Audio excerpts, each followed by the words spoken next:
issue sa ikliyan. Kumitusin tayo ng mga kandidato o mga politiko pagdating ng araw. Yung mga bata ngayon, baka maging ganun din sila pagdating ng araw, tatay Sente Blado.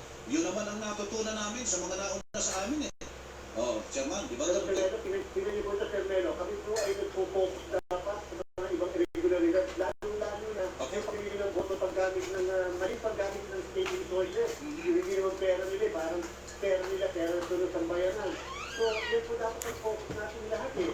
At yung po terorismo at karahasan.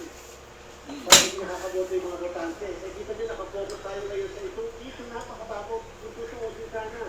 Kasi pwede naman i-correct mismo ng mga kandidato. Kaya lang, lumalalim dahil meron yung tago sa puso ng bawat isa. Opo, umisa pa dahil sa masasakit na salita, nagkakapatayan pa, Chairman. Eh, yun na nga po, Sir Melo, at sana iiwasan. Lalo na kapag tayo pag-usapan ay ang minimum. Alam niyo po, sa kasaysayan ng mundo, ang dami na po nagkaroon ng gera at away dahil naman sa reliyon at paniniwala. Hindi po tayo dapat dumating sa level at puso na gano'n. Respetuhan tayo, lalo na kung pag-uusapan ay paniniwala sa Panginoon Diyos. Pinakalupo, kapag meron po kami naisuhan ng show of order, dahil lang sa isip na tinatawag. Mas nito maglagad sa gawa. Na dahil sa kanilang reliyon, sila Kita ang flower. Chairman, ang tanong ko po, ngayon na ito'y Tinira ko ikapag pinalante. paano po ang isang merong personal na kaalaman sa isang kandidatong maaring nag-violate po nito? Paano po maghaharap po ng reklamo kung makakarating sa inyong kaalaman po ito, Chairman, para ma-actionan? At ano po ang naghihintay na kaparusahan po sakali po, Chairman?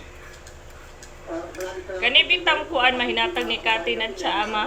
Magpabukal, magagtupig, tapos ibutang dainibus, pabukal na taon-taon. Kaya kita niyo po, nag-a-action kami kahit walang complaint, kahit walang nag-reklamo. Proactive na commission po ito, a-action ng kagad natin. Kung hindi naman, iparating niyo po yun kahit sa mga local complex natin, ang isulat nila po sa amin, kami na kagad ang mag-i-invest nila. Kaya po silang siya, kaya nida, gay na dahil, karoon kayo Otherwise po, pagka kanalikan dun sa kahoy.